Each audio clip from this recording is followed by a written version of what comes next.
Tunaangalia uwezekano wa kwenda Pemba kushiriki Muungano Cup. Ni maneno ya afisa habari wa klabu ya Simba Sport Club, ambapo Ahmed Ally ambaye ni afisa habari wa Simba Sport Club akizungumza baada ya kuwasili nchini wakitokea Afrika Kusini na kudai kwamba katika hatua ambayo wapo kwenye mashindano ya muungano, wanaangalia uwezekano wa kuweza kwenda kuungana timu nyingine ili waweze kushiriki mashindano hayo ya Muungano Cup.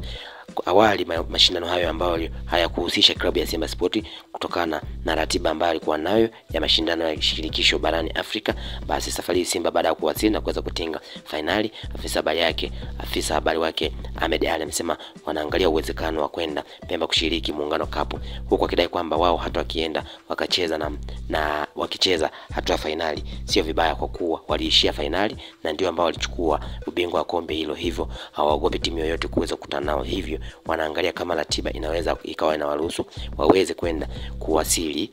Pemba ili waweze kushiriki mashindano hayo ambayo yanaandaliwa na Jamhuri ya Muungano wa Tanzania, ili kuweza kuongeza undugu na ushirikiano zaidi baina ya Tanzania bara pamoja na visiwani. Hivyo kama klabu ya Simba wanadai kwamba wanaangalia uwezekano upo wakaenda moja kwa moja mpaka Pemba ambako mashindano yanafanyika kwenye viwanja vya Gombani, ndipo ambapo waangalie ni nani ambaye anaweza kukutana naye. Kwa mjibu wa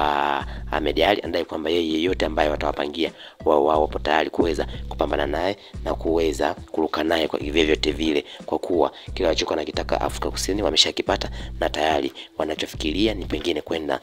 Pemba kwenda kuungana na wenzao ili waweze kushiriki kwenye mashindano hayo ya Muungano Cup ambayo yanaendelea kule Zanzibar. Ni maneno ya afisa habari ya klabu ya Simba akizungumza jinsi gani ambavyo wanaweza kwenda kushiriki mashindano ambapo awali kwenye ratiba walienguliwa, huku timu nyingi zikiwa tayari zimeshacheza hatua ya robo finali.